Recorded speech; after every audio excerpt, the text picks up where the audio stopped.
against the law there. I'm Right. sure the people and he would be there to Oh, try to that's stop right. it. Oh, definitely. Yeah, and it's the same here. It's illegal, but they're allowing them to bring up their beer trucks and we come in here. So I'm just going to visit with him, but we're going to have a press Back up. conference. We're going to have a press conference after the You after I gotta meet with him. cut it short though, cause his battery's going. I don't know why. Yeah. Should have 3 hours on it. Pretty good to go.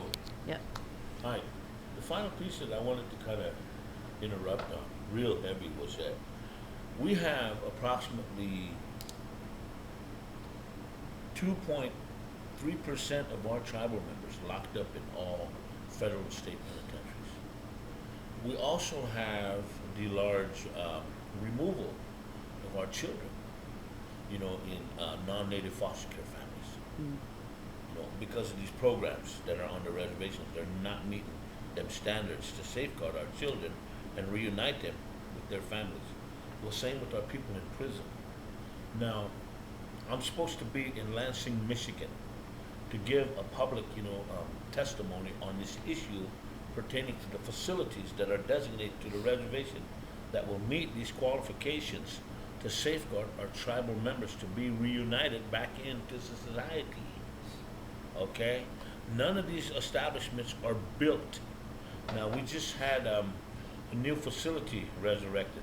It's called the old Adults Offenders Facility.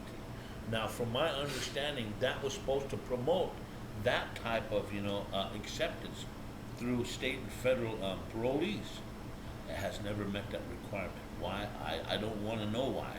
Because I know what's behind it. I have the records. I have the paperwork.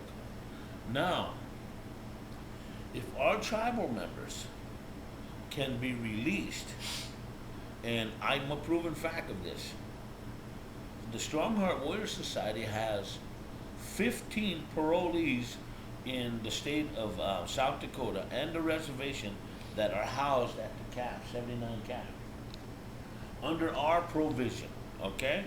And if they violate and run, we're the ones that make them turn themselves in. And it does less work for a parole agent to, use the law.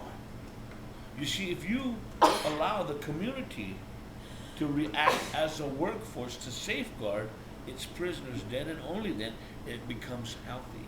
But it's not happening in any said reservation. Believe me. This young lady, again, Brian, this young lady's daughter has to wear an ankle monitor.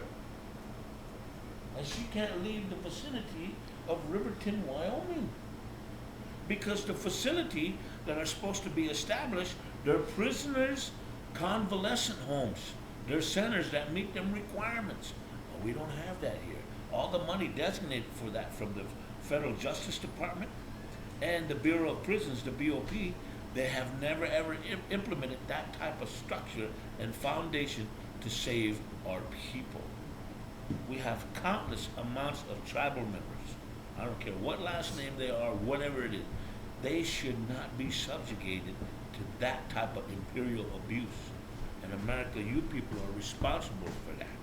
So if you allow tribal governments to enact that type of pronunciation, then and only then can presidents like Mr. Brewer and many others protect their tribal members with their full intent of that capacity. But it has never done, because you have all these rules and regulations that don't meet that specific. Nah, that's a lie. That's the hidden agenda here. So when I do make it out there, and I do hope you guys come, when I do make it to Michigan to give that, you watch. I'm going to pull all this paperwork out, and you're going to see everything. The foundation on that facility is cracked. The water's no good. They flood out the whole place. If the federal government's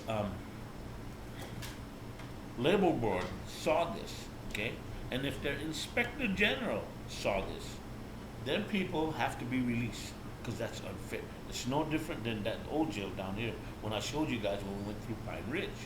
You see, nobody's talking about that, because those are grave human rights violations. That's what I fight for. And every family on the reservation has at least 1 to 3 loved ones incarcerated against crimes against humanity. That's still genocide. Yet alone our children being removed and being forced into these non-native foster care families where they're beaten of their identity, they can't reconnect with their tradition, and our people give up because in white society, our people are fear-based. They're afraid of the enemy. Wow, there's a new structure of life coming. And believe me, Strong Heart's going to move on that. Because the children and my old people and my people that are incarcerated is all I have left. And a lot of them can be the workforce for a reservation. They can remodel windows. The grandmothers that don't have any type of grandchildren that can be there, maybe those are their grandchildren. You can give them that to rehabilitate them back into a community so they won't promote themselves to go to White Clay or any neighboring town to pick up bandit poison again. And you will start to see a healthy community. I remember my community called Old Crazy Horse Housing. We used to leave our windows open. You can leave a lawnmower or a rake outside, nobody took it. Well, today, you can't leave any of it outside.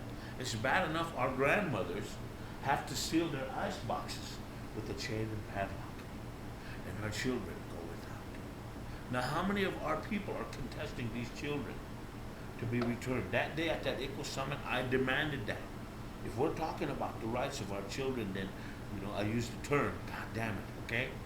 The GD. I said, get these kids back today to show me that you have a real strong virtue by implementing that, the return of our kids.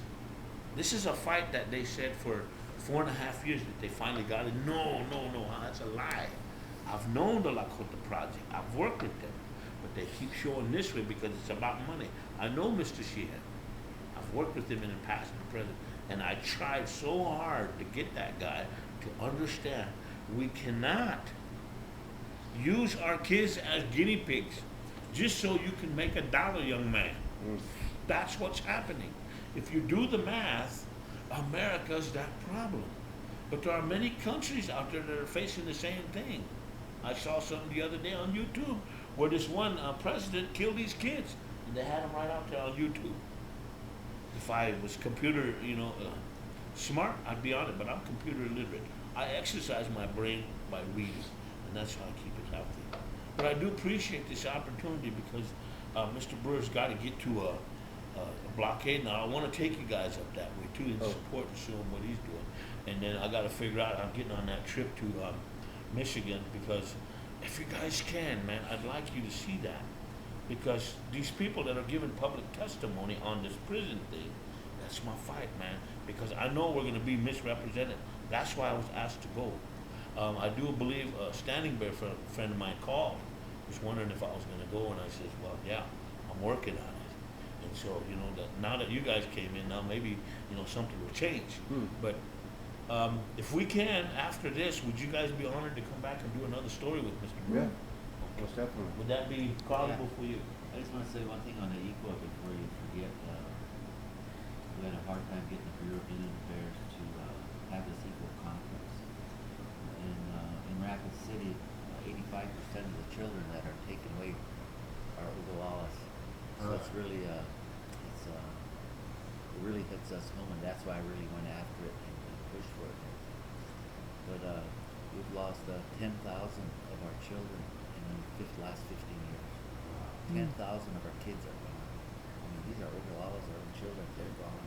We don't know where they are, and they're coming back. They are coming home. When they become adults, somehow they're finding their way back. Some of them, a lot of them, will never get back because they don't know who they are. But we are getting some back, and some of our children, they do go to some good places, but where they take care of them. But so many of the places are not. Like he's talking about Danny Sheehan, he's been investigating this for years, and he keeps saying he's going to sue it.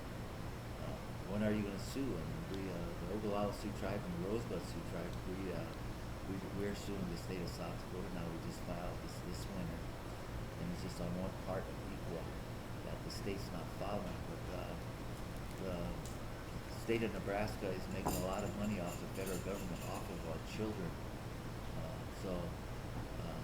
I'm trying to work with Danny Sheehan and LPLP because they're getting they've been getting testimony, they've been getting evidence for the last 8 years.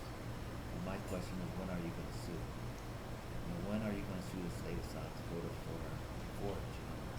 we're bringing a lot of things are coming out against the state, so hopefully we'll have something where our children will have their rights, so they won't be taken away from us. Yes. Hey, Oh.